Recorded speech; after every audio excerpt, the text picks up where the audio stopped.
Hi, my name is Danny Wabbit. I'm a techno producer and DJ. Currently, I'm based in Berlin.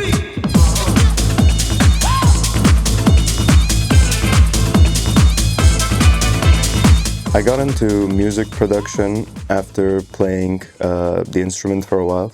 So I played the guitar, and I started playing the guitar when I was 8, and that kind of built up my interest in pursuing music as a career. And it wasn't until I started DJing more frequently that I kind of fell in love with electronic music.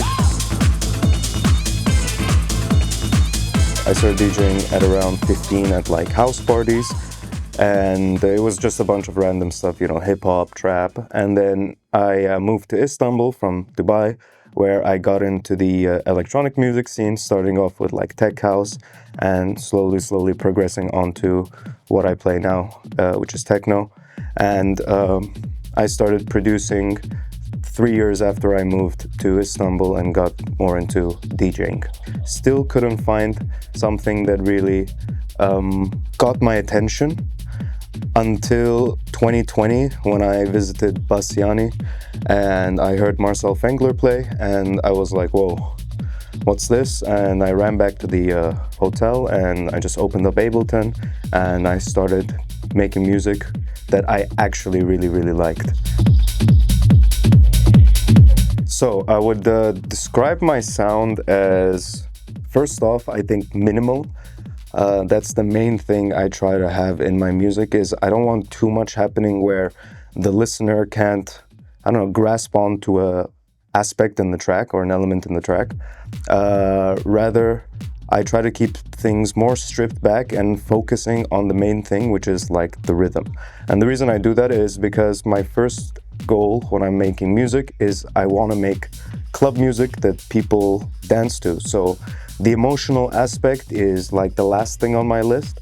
So yeah, I would say rhythmic, minimal, and I have a love for higher BPMs, like 146, 147 up to like 148, because I feel like if you use like a soft kick and you're working in those higher BPMs, you get this really interesting way the rhythm is portrayed and perceived, right? So I think that's what, another aspect that describes my music. So minimal, rhythmic, and fast-paced.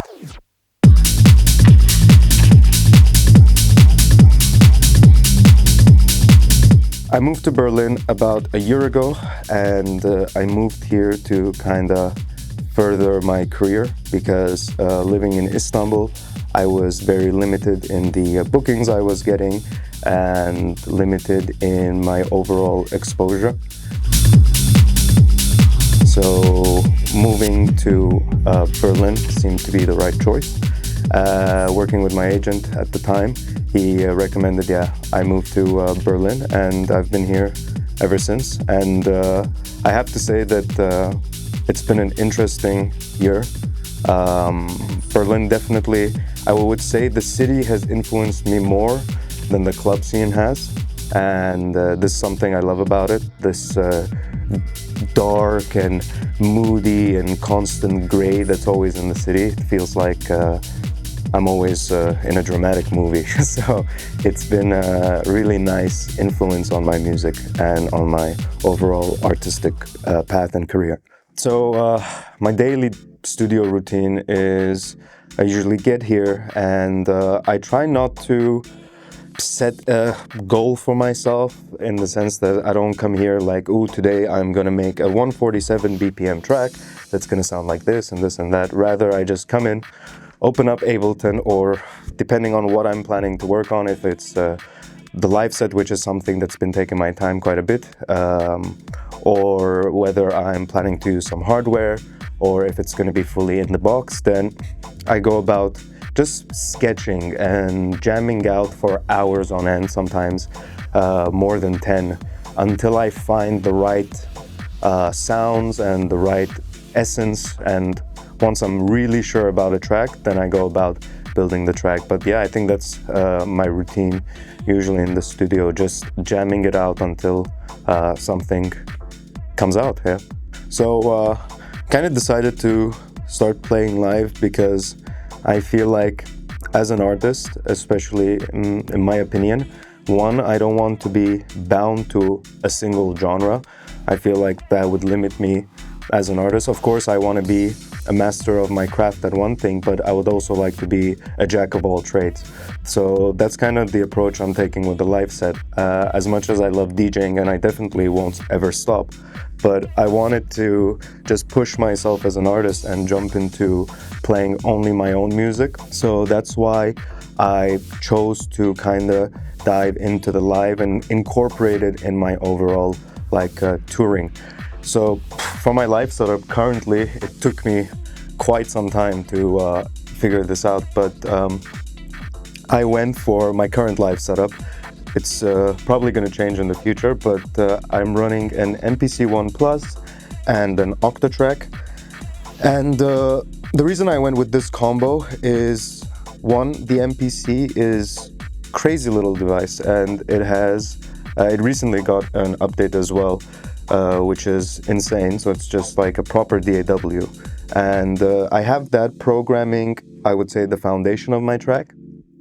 And then I have it running into the Octatrack, which is handling the textures, the synth lines, the ear candy, and the overall processing, which will then go into a mixer.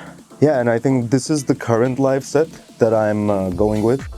Just having something a bit more hands-on, and then probably switching to a more double Octatrack to then, I don't know, use them like CDJs and have more, approach it the way I would with CDJs and just mix my tracks constantly on top of each other, which should be a fun experience as well. A lot of people might think in my day-to-day life I listen to probably a lot of techno, but that's the complete opposite. I used to listen to a lot of techno, especially when starting out. I think that the mind works in an interesting way where you kind of can program your subconscious to just understand things and do things like it's routine. So this is kind of what I did with techno in the beginning. I would just ram my head with nothing but the style of techno that I want to make or kind of incorporate in my sound, and just understand it, be that track or be that vibe. So once I built my own sound, I'm working on getting inspiration from other genres of music. So I listen to a lot of 90s hip hop, deep dubstep, some drum and bass, jungle, and just I think if music is good music, you know. A lot of the artists that I'm listening to right now is like the Wu-Tang Clan, A Tribe Called Quest, some old Biggie, what else? I mean, in electronic music, Aphex Twins, dubstep, I'm listening to, forgot his name, but like a bunch of different dubstep artists. It's just always whatever I find that's interesting, I tend to like it on Spotify and just go back and listen to it again and again. But yeah, I think off the top of my head, these are the artists that I'm just listening to on repeat, basically. In this club scene, I think I don't really go out much. I'm mostly in the studio, but there are a few artists where, like, once they're in town, I definitely don't want to miss out. And off the top of my head, I would say number one, first and foremost, is definitely the Godfather, Freddie K. You know, like, I mean, everybody knows if you don't go to a Freddie K party, it's just instant FOMO. So that's definitely, I think, my number one. Freddie K's in town most of the time. I'm there. The other would be some artist friends, definitely, that I like their music, like Alarico, Schler. Definitely, if they're in town, I'll be there to show, support. I think it's artists that are close to me that I play their music. If they're in town, definitely I would go and see them. There's just too many to name right now. I've only been to a few venues here in Berlin, but I would say in Berlin, my favorite venue right now is RSO. It's definitely like being inside a studio. It's the listening experience is immaculate, and I think that's what really makes a club, in my opinion, not the venue, rather the sound system and the vibe, and RSO definitely has it. But among the other clubs that I would say I really, really enjoy are Tresor here in Berlin, Blitz in Munich. Those are my top 3 currently.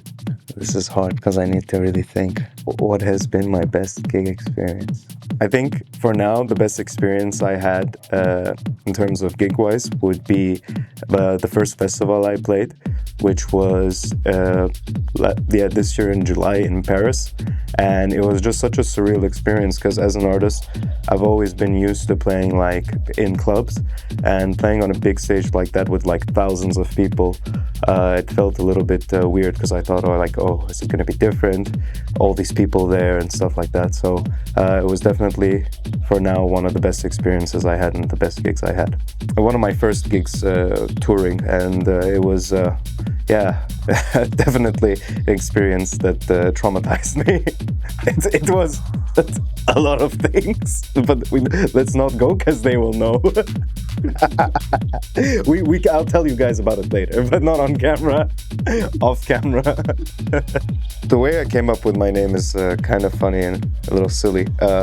So when I was around 14 or 15, and I picked up I went and I bought a DJ controller from some guy, and when I bought it off him, he asked me, he was like, oh, are you a DJ? And immediately my first response, never having touched a DJ controller, was, of course I am, what are you talking about? And he was like, oh, okay, so we're having a party in 2 weeks, and how much would you take? And I gave him like a number off the top of my head, and I was like, I'll play for this much. He's like, okay, so we'll book you. And he's like, do you have an artist name? And what happened was that before that, I wanted to produce when I was about 13, but I never really had it in me to do it. So that time I really liked dubstep, and I remember there was some artist, I couldn't find him after that, right? And he had something in his name like Dirty Rabbit or something like that. So I was sitting with a friend of mine, and I was like, oh, I want something cool like that. Me and my 13-year-old mind, I was like, I want something that hits and something with rabbit in it. And he was like, how about you do Wabbit? I was like, why Wabbit? He was like, because dubstep has the wub wub sound, so instead of rabbit, it's Wabbit. I was like, okay, that's cool, that's interesting, yeah, I could do that. So when that guy asked me, he's like, what do we put your name as? I was like, DJ Wabbit, because putting DJ in front of your name back then was cool, right? So I went with DJ Wabbit, and then first label I released on, they just released it with Wabbit, right? And it was just too late for me to change. And it just kind of stuck, and then I just went with Danny Wabbit. That was actually kind of one of the reasons I thought maybe I should have a name change, because I thought Danny Wabbit might not be cool enough, it's a little bit cheesy. But then eventually I thought, hey, why don't I have an alter ego which does some more deeper, serious stuff? And Danny Wabbit is just Danny Wabbit. He does, whatever, and he's making music to make music, not to fit some sort of genre or to fit some sort of style. So doing this masterclass was definitely a fun experience. I think it didn't feel so foreign to me because I've done a few one-on-ones, but it definitely does feel nice knowing that I have a piece of me out there right now for everyone to get their hands on, and they can see how I go about making my tracks, what my workflow is like, and how I, build my sounds. And just, I feel like as a producer, as an artist, I don't have anything to hide much, so it's just knowledge is, power. So I'm happy to have it out there and sharing my experience and the way I do things, being self-taught, finding the easiest way to get a track done, and making music and making production fun. And if you want to get into what my workflow is like and how I build my sounds and mixdowns and just overall building a track from scratch, you can check out my masterclass on SINEE, which is out now, and it's over 3 hours of content where we just dive into pretty much all I do. And thanks to the guys over at SINEE for having me and inviting me to show you guys how I make music.